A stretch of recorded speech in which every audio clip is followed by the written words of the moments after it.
Hello everybody, it's Carla here, the Cosmic Crone, and I am going to speak with you for just a few minutes about wise women leaders and desire. And I'm going to take a moment to make sure that we're going here on the page and that I can share it.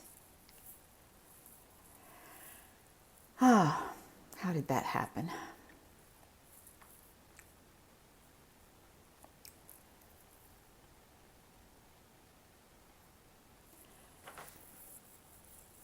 Good. So the subject of today is desire. It might be a fallout from the full moon.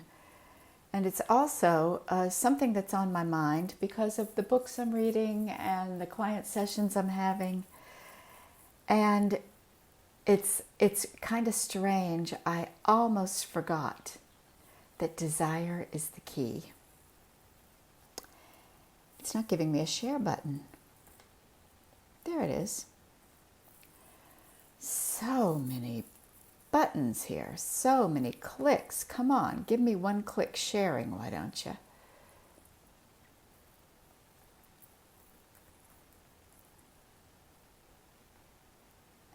And there we are.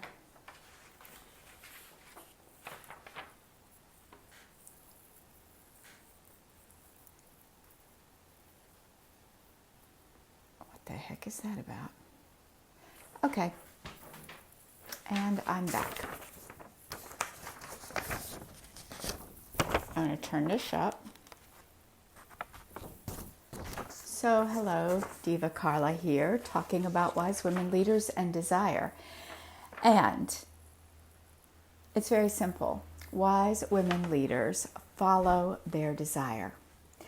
You might have heard this expressed in the past as follow your heart. We tend to think of go where your heart leads you. The heart is the highest vibration in the body, and it's considered higher than the womb or the vulva or the clitoris. I say follow your heart and make sure they are united and blended with the energy of your womb, the guidance of your womb, and your yoni, your vulva, your clitoris. In other words, what's going on between your legs is just as important than what's going on between your shoulders. So I believe and I teach and I live by Big D desire is God calling. What we desire is divine speaking through us, to us, as us. And when you've got your big D desire, like something that is visionary, the thing, like me moving to Maine, that story is worth so much to me these days to remember. That choice, that decision to move to Maine and everything that it took, a life-changing desire. The desire, any desire that requires you to really pull together all your resources and change, let go of a lot of old stuff and move towards something new that you really want. That's a visionary desire. That's a big D desire, and it draws you forward with your heart and with your thighs. Open your thighs, open your heart, know it, feel it, go for it, do whatever it takes. So,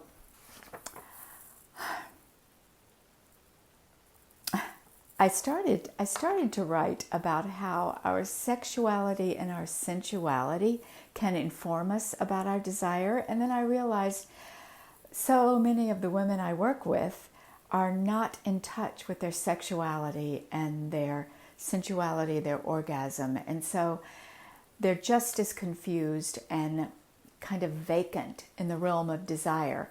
And I fully understand it because I felt the same way until I had to learn. I had to teach myself. I had to get help and coaching and healing work. And I can still go to the default of what does my head want?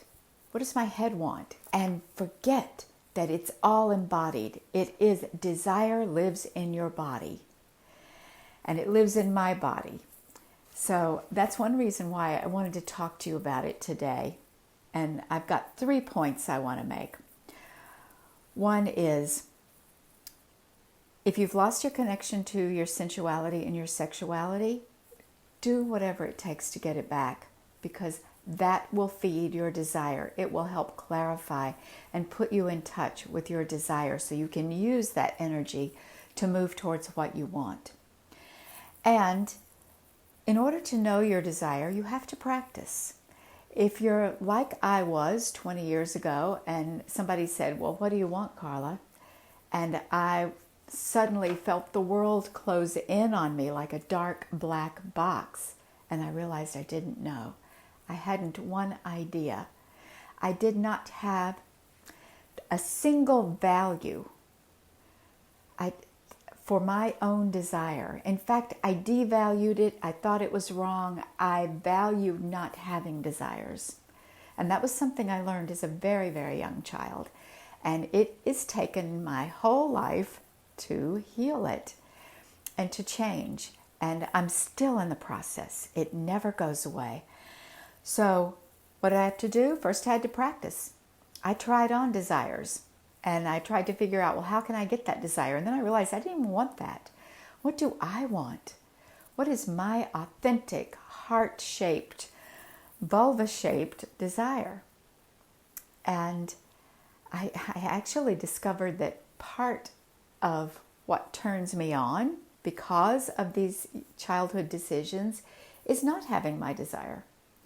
Unrequited desire, unrequited love is actually a turn on.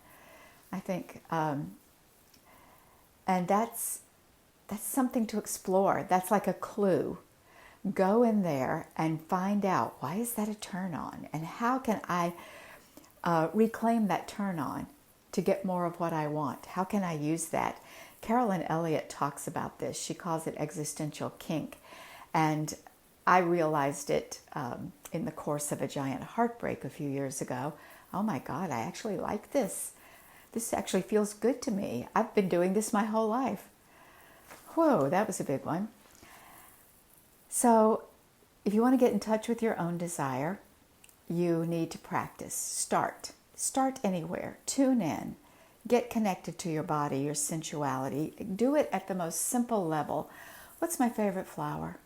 Why? What do I like about it? Is it the colors, the way it looks? Is it the texture? Is it some association, some memory, the fragrance? What is it about this flower? What is it about this fruit? What is it about this outfit I'm wearing, these clothes? What is it about that thing I selected, the furniture, the house, the town, the lover? Get to know it.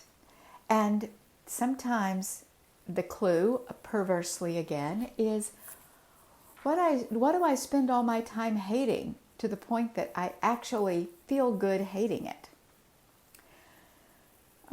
It's scratching an itch in me.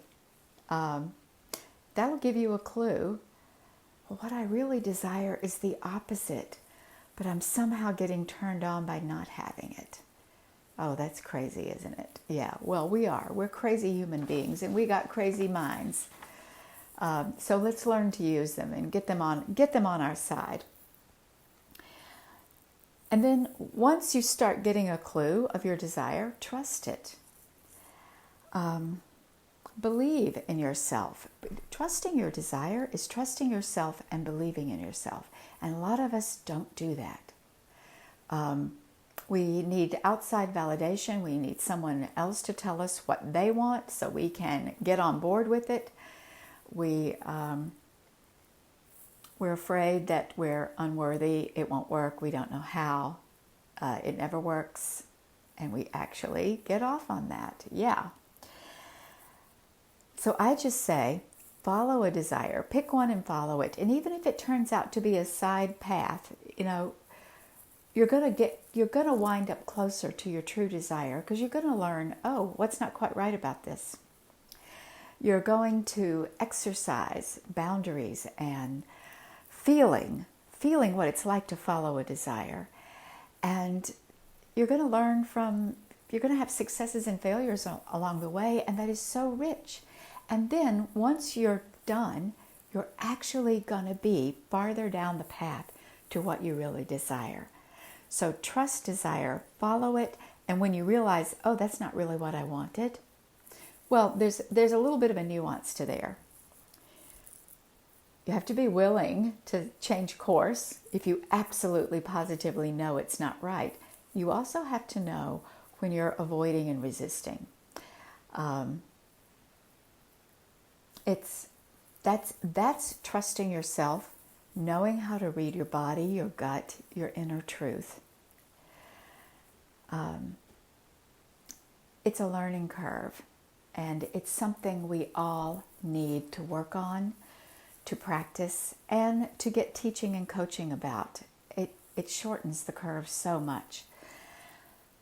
So I've been talking all of this time really about aligning with vision. And one thing that I realized that I have trouble knowing my vision, looking way out into the future. I'm pretty focused on what's right in front of me.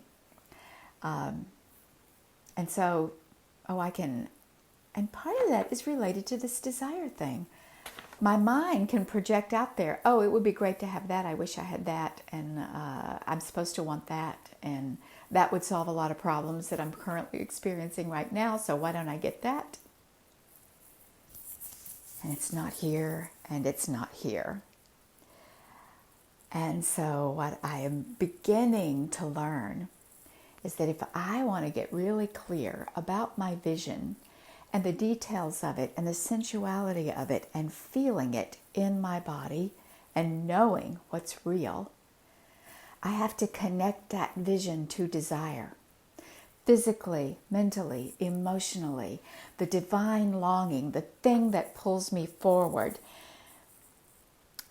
Tuning into the erotic. The erotic, in the English language, the erotic, and in our culture, the erotic is considered all about sex. And it is about sex. Everything is about sex. And everything is not about sex. The erotic is about this attractive, vibrational energy field that surrounds us all as we inhabit these bodies with consciousness, desire, feeling, knowing, awareness. And we got to practice that embodiment where we start talking about sovereignty when we start talking about that. So know this. I'm going to complete with this. Yes, you can have it if you really want it. And recognize that desire is like a superhighway, and you and your vision are on a collision course. So keep cultivating that desire. Keep doing what it says for you to do. And hold that vision, that destination, like the little blue dot that Google Maps puts down, and it draws a blue line between where you are, and you can track yourself. Well, imagine your desires like that and use it, cultivate it, work on it. And if what I'm saying to you brings you back around to that beginning where, but I don't know what I want, I don't trust my desire, I feel cut off from my inner guidance, my intuition, my body, I know I've been there. I got help. I had to have help. Couldn't do it alone. I have good news for you. Sacred Pleasure Sovereign Womb.